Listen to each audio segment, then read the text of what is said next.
श्री गोकुल नाथ की जय।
अब इतना हो जाने के बाद अपने आगे की प्रक्रिया अपन चलाएंगे। आनंद परमानंद श्री कृष्णास्यम कृपानिधि दैवोद्धार प्रयत्नात्मा स्मृति मात्रार्ति नाशन। इतने हो जाने के पश्चात कह रहे हैं कि फल पर्यंत विमर्श करके फल क्या बताया? कृष्णाधरामृता स्वाद सिद्धि, ये या सर्वोत्तम को फल है। फल तक की तो बात बता दी, तो वो फल तक वाको विमर्श करके और तद हेतुक स्वरूप के स्मरण होने पे वो फल जिन स्वरूप के कारण मिल रहे हो, वो फल की प्राप्ति को जो प्रयोजन है, जो मूल हेतु है, वो उन स्वरूप को स्मरण होने पे कि ये कौन की वजह से हो रहे हो? श्री महाप्रभु के कारण सु। तो तद हेतुक स्वरूप के स्मरण होने पे, यानी श्री महाप्रभु के स्वरूप को स्मरण होने पे श्री गुसाई जी श्री प्रभु चरण को केवल आनंद की स्फुरणा भई। और जैसे ही आनंद की स्फुरणा भई, उनने जब श्री महाप्रभु के स्वरूप को ध्यान कियो, और वो ध्यान लगाते ही उनके जो अंतःकरण पूरे वपु में जो एक स्फुरणा भई है, वो काय की स्फुरणा भई? केवल आनंद की। श्री महाप्रभु के स्वरूप को ध्यान करके, और जैसे ही उनको आनंद की स्फुरणा भई है, सो यकायक सहज रूप से जो प्रथम नाम प्रकट भयो उनके अंतःकरण में, वो है आनंद। सो वहां ये श्री महाप्रभु श्री दादाजी आज्ञा कर रहे हैं कि तद हेतुक स्वरूप स्मरणे जाते, या कृष्णाधरामृता स्वाद सिद्धि के हेतु रूप, उनके प्रयोजन रूप जो स्वरूप की संप्राप्ति भई, वो ये स्वरूप है श्री महाप्रभु को। और उनकी स्फुरणा, उनके अंतःकरण में जब या प्रकार की अनुभूति भई, वह स्वरूप को याद करके, तो पूरे या अलौकिक वपु में उनके आनंद की अनुभूति होने लगी। और वह कारण सु सर्वप्रथम जो नाम प्रकट भयो वो आनंद। सो यहां कह रहे हैं कि यद्यपि मनसी अति आनंद भरवशात पुरुषोत्तम अक्षरानंद यो हो तारतम्य अस्फूर्त्या केवलम आनंद इति एवं उक्तम। अब या मैं थोड़ो मैं गूढ़ और जाने जाऊंगा। अब ये आनंद और या के बाद एक दूसरा शब्द आ रहा है परमानंद। अब वो दोनों शब्द समझाने के लिए कुछ समझ की जरूरत है, वाकई लिए मैं यहां यत्न कर रहा हूं। कितनों ग्रहण कर पा रहे हो आप प्रयत्न करियो, अपन देखें। आनंद और परमानंद, ये दो शब्द एक जैसे हैं, केवल एक शब्द या में जो अलग जुड़ रहा है वो है परम।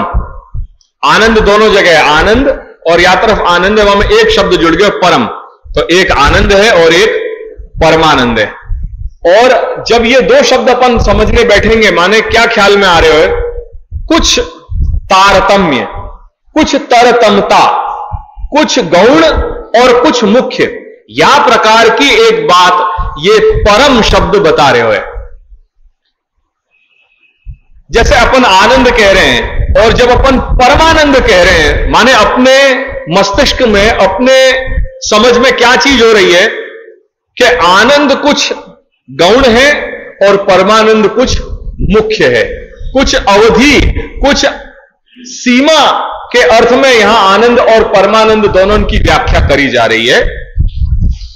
वो मैं यहां या के आधार पर समझाना चाह रहा हूं, ये चार्ट के आधार पर।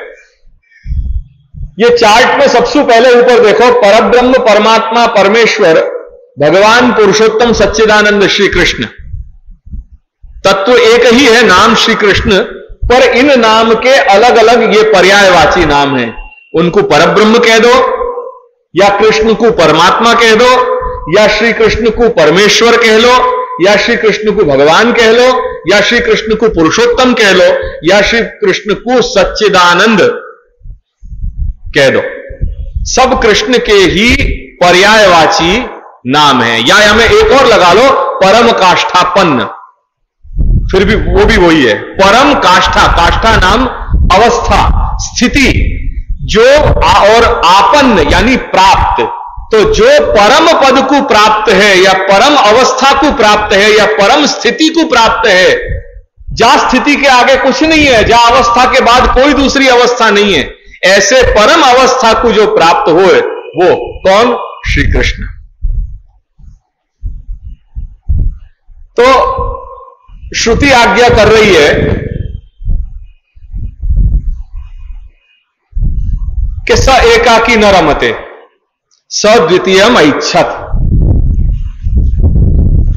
उपनिषद कह रहे हैं कि ये परमात्मा ने सोचो, भगवान श्री कृष्ण ने विचारो कि मैं अकेले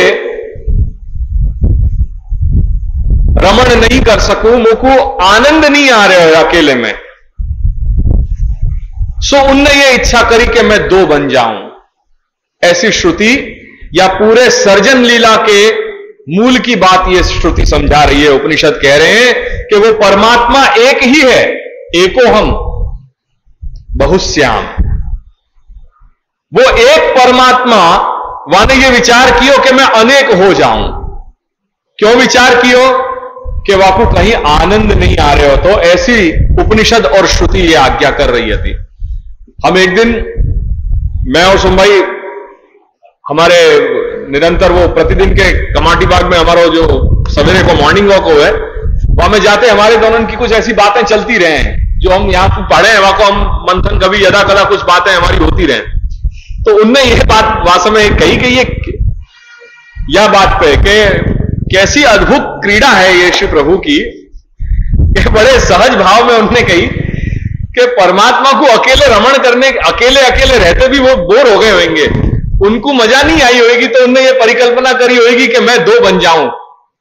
तो फिर उन्होंने बताया कि अपन को भी यदि अस्मद आदि कोई अपन जैसे स्थूल जो अपन मनुष्य हैं, उनको भी यदि एक कमरा में अकेला बंद कर दिया हो जाए तो क्या करे। या सोचो कि कोई एक जगह वो होए और जहां कोई दूसरा नहीं होए वाकई अतिक, तो कैसी कुंठा अपन अनुभव, कैसी बेचैनी अपन अनुभव करेंगे।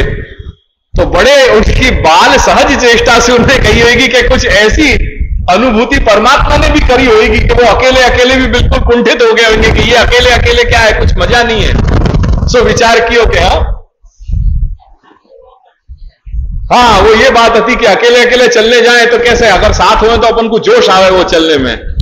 तो वह संदर्भ को लेकर के कि अकेले हो तो कोई दिन स्किप भी करने को हो जाए कि चलो आज कौन जा रहे हो, कल जाएंगे, कल कौन जाए, परसों जाएंगे। वैसे ही अपन की आदत पड़ जाए, पर साथ सहकार मिले तो जोश आ जाए कि नहीं अरे है चलो चलो संग में चलें। तो वह आधार पर वह बात को लेकर के कह रहे थे कि एक परमात्मा ने यह विचार किया कि अकेले मजा नहीं आ रही है, आनंद नहीं आ रहे हो, सो ने ये इच्छा करी कि मैं अनेक हो जाऊं, बस एको हम बहुश्याम, मैं अनेक हो जाऊं। और वो उनकी विचारणा, ये उनकी इच्छा ही या समस्त सर्जन के रूप में प्रतिफलित हो गई। ये सर्जन जो कुछ भी अपन अपने चारों तरफ परिदृश्यमान जगत देख रहे हैं, ये जो कुछ भी नाम, जो कुछ भी रूप, जो कुछ भी क्रिया ये हो रही है वो सब परमात्मा ही है। सो उपनिषद कह रही है कि सर्वम खलु इदम ब्रह्म, ये सब कुछ क्या है? ये सब कुछ ब्रह्मात्मक है, ये ब्रह्म है। ब्रह्म ही अपने आप में सु ये सारे अनंत नाम, अनंत रूप, अनंत कर्म के रूप में अपने आप को प्रकट कर रहे हो। सो अपन कह रहे हैं कि सर्वम खलु इदम ब्रह्म। या दृष्टि को ध्यान में रखते हुए अब यह सर्जन की प्रक्रिया को समझो कि यहां जो ऊपर बताया गया है परब्रह्म, परमात्मा, परमेश्वर, भगवान, पुरुषोत्तम, सच्चिदानंद, श्री कृष्ण, ये उनकी आत्मरति की अवस्था है। या को एक घड़ी आपको अनुसंधान करने को प्रयत्न करो। ये अनुसंधान अपने बौद्धिक स्तर से बिल्कुल ऊपर की बातें हैं। क्यों? क्योंकि अस्मद आदि हम और आप जैसे लोग वो देश और काल में बंधे हुए हैं, जबकि परमात्मा देश और काल से परे है। वो देश और काल को निर्माण करने वालों है, वासु बंधने वालों नहीं है। देश और काल को सर्जन, देश और काल को निर्माण परमात्मा कर रहे हो और हम देश और काल में बंध रहे हैं।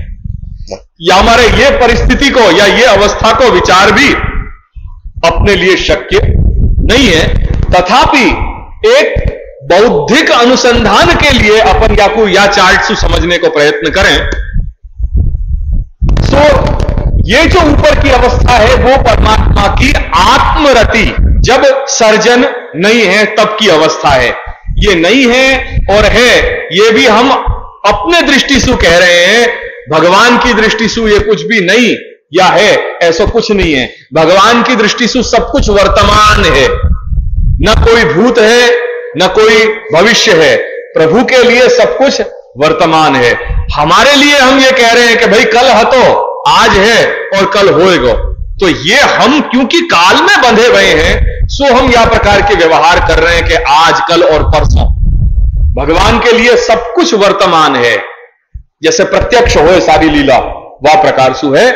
तो वो आत्मरति, जब परमात्मा अपने, जब ये सर्जन नहीं है, जब परमात्मा की वो दशा है एको हम, बस मैं ही अकेला, तो वो परमात्मा श्री कृष्ण की ये अवस्था है ऊपर। या कि परिकल्पना करने को अनुसंधान करियो, जहां मैं बन तो प्रयास कर रहा हूं कि या कुछ सरल बनाऊं, जहां नहीं ख्याल में आ रहा है वहां मुझको प्रश्न करियो, वह को और कुछ वहां में अगर अपेक्षित होगा तो मैं और सरल बनाने को प्रयत्न करूंगा।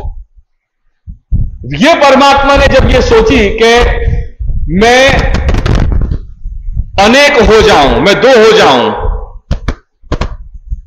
तब वो परमात्मा ने अपने में सु दो स्वरूप प्रकट की ने, एक अक्षर ब्रह्म और एक अंतर्यामी। दो स्वरूप प्रकट किए, एक अक्षर ब्रह्म और एक अंतर्यामी। पहले अपन ये अक्षर ब्रह्म की बात को समझ लें। इनके लिए अपन ने क्या पद प्रयोग किया? तो ये पहला पद क्या है? पहला शब्द कौन सा है? ये क्या शब्द है? परब्रह्म। और ये क्या शब्द है? अक्षर ब्रह्म। इनमें दोनों शब्दों में कौन सा एक शब्द कॉमन है? ब्रह्म। और विशेषण के रूप में क्या जुड़ रहा है दोनों में अलग अलग? यहां पर और यहां अक्षर। एक शब्द वहां कॉमन है ब्रह्म, पर एक जगह पर शब्द लग रहे हैं और एक जगह अक्षर शब्द को प्रयोग हो रहा है। तो जैसे वो पर, वही कुछ आशय सु अपने यहां ये परम शब्द कहो, आनंद और परमानंद। ऐसे ही वो परम, वो वहां ब्रह्म के साथ जो परम है, वो पर ब्रह्म कह दो या परम ब्रह्म कह दो, वो एक ही बात है। तो वो पर जो है वो कुछ विशेषता बताने वालों है, और ये अक्षर ब्रह्म जो है वो कुछ गौणता बताने वालों है। ब्रह्म एक ही है, वो पर ब्रह्म परमात्मा। पर वाने वो ब्रह्म ने जब इच्छा करी कि मैं अनेक हो जाऊं, तो वो अपने आप को अक्षर ब्रह्म के रूप में वाने अपने आप को प्रकट किया। सत, चित और आनंद, ये तीन धर्म भगवान में है। सत, चित और आनंद, ये तीनों धर्म जब प्रकट हो जा रहे होए, वो प्रकट होने की अवस्था का नाम है अक्षर ब्रह्म। ध्यान से देख लीजिए, समझ लीजिए, भगवान का स्वरूप कैसा है? सच्चिदानंद। भगवान कौन है? सच्चिदानंद स्वरूप है। ये ही भगवान जब सर्जन करने की इच्छा से अपने आप को, अपने गुणधर्म को जब प्रकट कर देवे, वो प्रकट होने की अवस्था को अपन कह रहे हैं अक्षर ब्रह्म। क्या चीज प्रकट भाई? वही सत, चित और आनंद। प्रभु के अंतर्निहित जो सद्धर्म है, जो चित धर्म है और जो आनंद धर्म है, ये तीनों धर्म जब प्रकट हो गए तो वो प्रकट होने की अवस्था को नाम है अक्षर ब्रह्म। जब तक प्रकट नहीं होते तब तक परमात्मा सच्चिदानंद स्वरूप, सच्चिदानंदमय। जब प्रकट भय तो वो प्रकट होने की अवस्था जो है, वह अवस्था को नाम है अक्षर ब्रह्म। ठीक है? ये अक्षर ब्रह्म जो है,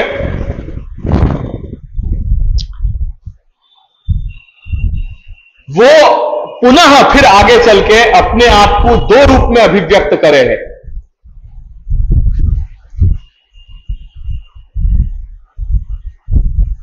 एक जो काल, कर्म, स्वभाव, प्रकृति और पुरुष, इनके द्वारा सु, इनके माध्यम से या सारे जगत के रूप में आकार ले लेवे। या चार्ट पे ध्यान रखियो, ये अक्षर ब्रह्म फिर 5 विभाग में अपने आप को अभिव्यक्त करे। काल, कर्म, स्वभाव, प्रकृति और पुरुष। या की डिटेल भी फिर देखेंगे। एक मोटी बात समझ लो, अपन को हेतु है आनंद और परमानंद को समझ लो। ये यहां सृष्टि प्रक्रिया में समझाने नहीं बैठे हूं, केवल आनंद और परमानंद में क्या भेद है, वो भेद या के आधार पर समझाने को प्रयत्न कर रहे हूं। तो ये जो अक्षर ब्रह्म है, ये अपने आप को 5 प्रकार में अभिव्यक्त कर रहे हो, काल, कर्म, स्वभाव, प्रकृति और पुरुष। और ये पांचों मिल करके इनकी अवस्थाएं फिर स्थूल, सूक्ष्म स्थूल की तरफ की जो पूरी यात्रा है, वो यात्रा होते होते आज अपने सामने जो कुछ भी अपन की अनुभूति हो रही है, वो ये जगत के रूप में फलित हो रहे हैं। यही अक्षर ब्रह्म, यही अक्षर ब्रह्म सूक्ष्म रूप है, माइक्रो है। और ये माइक्रो की मैक्रो की तरफ की जो यात्रा है, सूक्ष्म स्थूल की तरफ की जो यात्रा है, वो स्थूलतम जो प्रोडक्ट अपन देख रहे हैं, वो अपने सामने, ये जो अपने सामने चारों आप सबन के सामने और मेरे सामने जो अनुभव में आ रहे हो, ये जड़ और चेतन पदार्थ, चेतन में हम सब और जड़, ये सब कुछ जो देख रहे हो, तो ये जड़ात्मक और चेतनात्मक सृष्टि, वो ही या अक्षर ब्रह्म को स्थूलतम प्रोडक्ट जाको अपन जगत के रूप में अनुभव कर रहे हैं। ठीक है? अब वाको दूसरा पासा वा तरफ को देख ले, अंतर्यामी। ये नियम्य है और ये नियामक। तो ये हमने पासा देख लियो। अब या को दूसरा पासा देखें, अंतर्यामी। ये है वो एनर्जाइजिंग सोर्स, वो ऊर्जा को बीज, जो ये सारे तंत्र को एनर्जाइज कर रहे हो या को ऊर्जित कर रहे हो। जैसे कोई मशीनरी है, तो मशीनरी कोई कारण विशेष ऊर्जा सु चले, कोई चलाने वाला पदार्थ हो गए। जैसे लाइट चली जाए और फिर अपन जनरेटर चलावें, वो जनरेटर सु विद्युत आ रही है। या जैसे अपन कहीं कोई डैम में चले जाएं, तो डैम में अपन देखें तो क्या हुआ, वहां पे हाइड्रो इलेक्ट्रिसिटी जनरेट हुआ है वहां पे, तो वो पानी के प्रवाह से बिजली उत्पन्न कर रहे हैं। तो जैसे वो एक मशीनरी, वो एक तकनीक से विद्युत यानी ऊर्जा उत्पन्न करी जा रही है, ऐसे ही ये जो कुछ भी अपन जगत देख रहे हैं, जो सतत परिवर्तनशील है, वहां में क्षण क्षण में परिवर्तन आ रहे हैं। गच्छति इति जगत, जहां में हर क्षण कुछ नवीनता हो रही है, हर क्षण कुछ परिवर्तन हो रहे हैं। वो परिवर्तन काय के कारण हो रहे हैं? कोई ऐसो ऊर्जा को स्रोत है,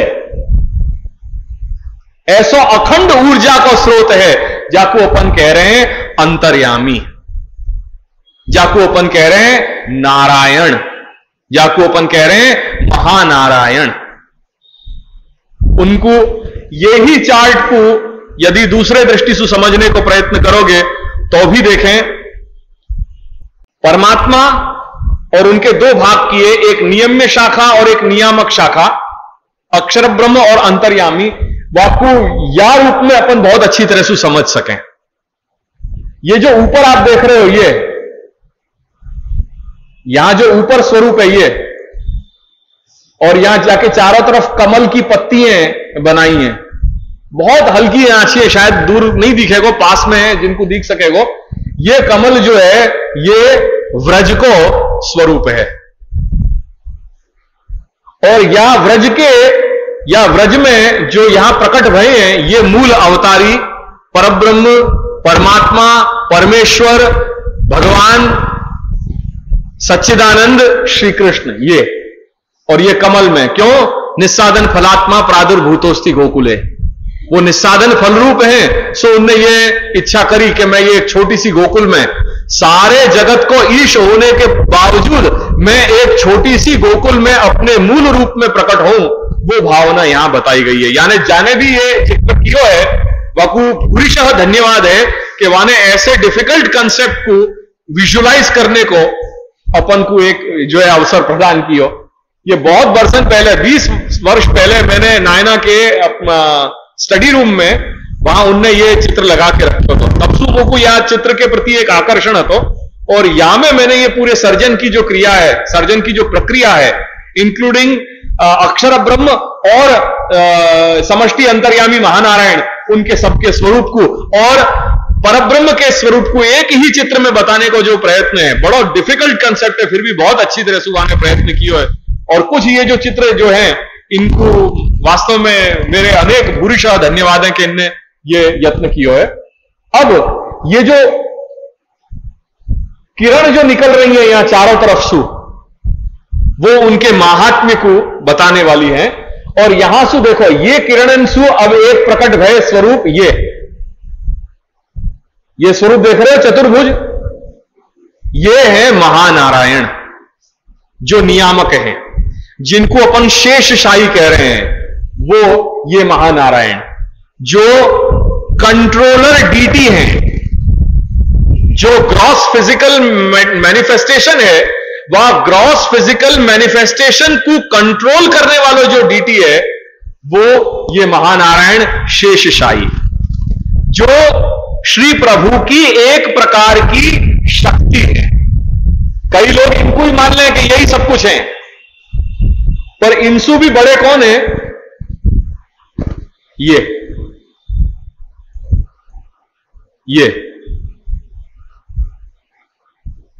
जब यह प्रकार से अपन इनको महात्म्य देखें तो अपने को ख्याल में आवे, ये मूल स्वरूप परब्रह्म, ये अंतर्यामी, और ये देखो छोटे छोटे जो गोलाकार देख रहे हो ना आप, ये 1 2 3 4, यहां और भी सब कुछ है यह चित्र में, पर वो ये स्लाइड के कारण कुछ दिखाई नहीं दे रहे हो, पर फिर भी ये जो गोलाएं देख रहे हो, ये देख रहे हो गोल, ये यहां सब जो दिख रहे हैं, ये अक्षर ब्रह्म सर्वम स्यात्, ये सब चारों तरफ ये सर्वम स्यात् है।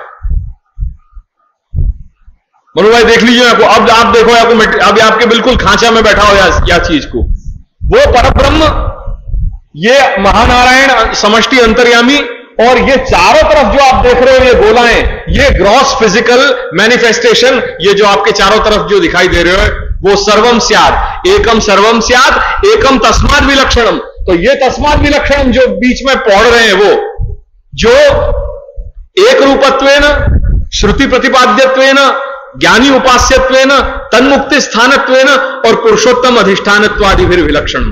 बाकी जो विलक्षणता जो बताइए सिद्धांत मुक्तावली में, वो ये और ये जो चारों तरफ आप देख रहे हो गोलाकार से, ये ग्रॉस फिजिकल मैनिफेस्टेशन, ये स्थूल जगत सर्वम स्याद् वाला।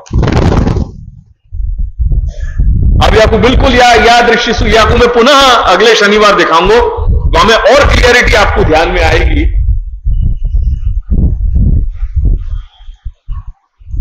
ऐसे महात्म्य वाले श्री प्रभु को ताहे अहीर की छोहरिया छछिया भर छाछ पे नाच नचावे, उनको नचाने वाली वो व्रज स्वामिनी होती थी। ये स्वरूप ऐसे परब्रह्म परमात्मा भगवान सच्चिदानंद का रसतत्व, ये श्री कृष्ण।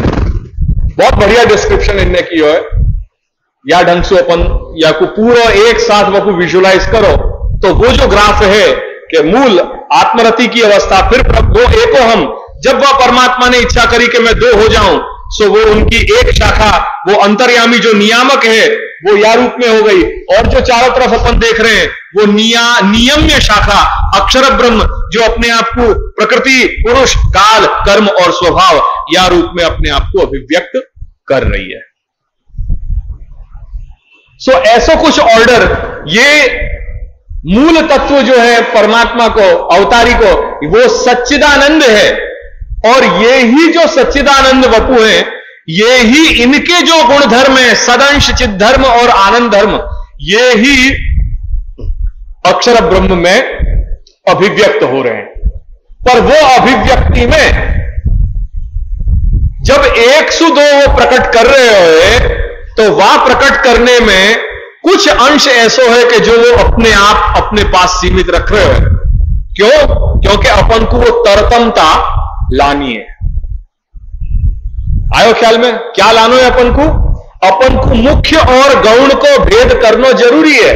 क्योंकि यदि मुख्य और गौण को भेद नहीं करेंगे तो हमारे जैसे अज्ञानी पुरुष कोई को भी भजने लग जाएंगे पदार्थ मात्र को। क्योंकि जब हम कह रहे हैं कि सब कुछ ब्रह्म है, तो ऐसी बुद्धि से फिर हम कोई के प्रति भी हम भजन करने लग जाएंगे, या हमारे परमात्मा को यह बताने के लिए कि नहीं, कर्ता कार्यता सर्व कारण कारण एकमात्र मैं हूं, अतः मोकू तुम भजो। या हमारे उनने क्या करी कि कुछ जो गुणधर्म हैं, वो गुणधर्म कम, उनकी कमोवेशी करते करते कुछ धर्म, संपूर्ण धर्म उन तक रखे, और फिर बाद में जो सर्जन किया है वह सर्जन में वो सूक्ष्म स्थूल की तरफ की कहीं कहीं अनुपात कम करते करते करते करते आज हम तक आ गए। सो हम भी परमात्मा हैं, हो सके, पर हमारे अंदर वो तत्व है या नहीं, ये बताओ। ये अंत में ये प्रोडक्ट, ये भगवान को सर्जन कहां तक आयो, जो आज अपन अपने चारों तरफ जो जड़ात्मक और चेतनात्मक, जो जड़ चेतनात्मक सृष्टि को अपन बाकी अनुभूति कर रहे हैं, वहां तक ये फाइनल कंक्लूजन आ गया। कहां सु एको हम सु लेकर के यहां अपन जो देख रहे हैं वो बहुत श्याम तक को सारो विस्तार हो गया। अब ये विस्तार में यदि एको हम सु ये प्रकट भयो है, तो वो सारे धर्म अपने आने चाहिए या नहीं आने चाहिए? हाँ या ना? मेरे साथ बात करो, मेरी कुछ बातें नहीं समझ में आ रही है क्या? हाँ या ना? आनी चाहिए, निश्चित आनी चाहिए।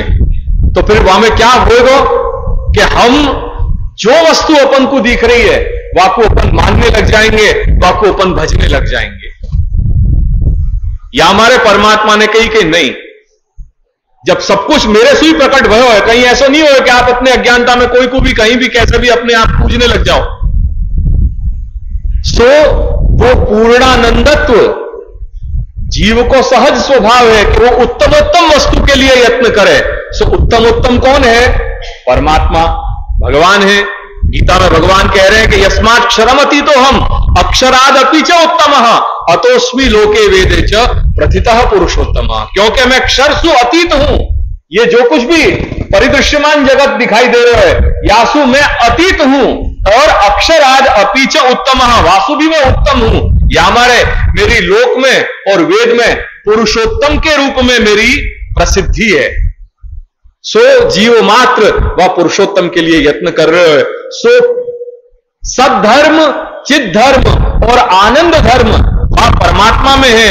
वो आनंद कैसो है वाको, वो पूर्णानंद है, वो परमानंद है। और बाकी सब में जो आनंद हो रहे है वो कुछ अंश में उनमें आनंद है। यानी आनंद की गणना करी जा सके, बाकी सीमा कहीं आ गई, वाकू गणित कर दियो, वाकू गिनियो जा सके, इतनो परिच्छिन्न कर दियो। और परमात्मा को जो आनंद है वो कैसो है, जाकू गिनियो नहीं जा सके, जाकी सीमा नहीं है, जो अपरिच्छिन्न है। तो ये कहानी अपरिच्छिन्न और परिच्छिन्न की है। हम सब परिच्छिन्न के दायरे में हैं और परमात्मा अपरिच्छिन्न के दायरे में है। ये बात को अनुसंधान रख करके अब अपने विषय श्री महाप्रभु के नाम को जब अपन देख रहे हैं, आनंद और दूसरा नाम आयो परमानंद।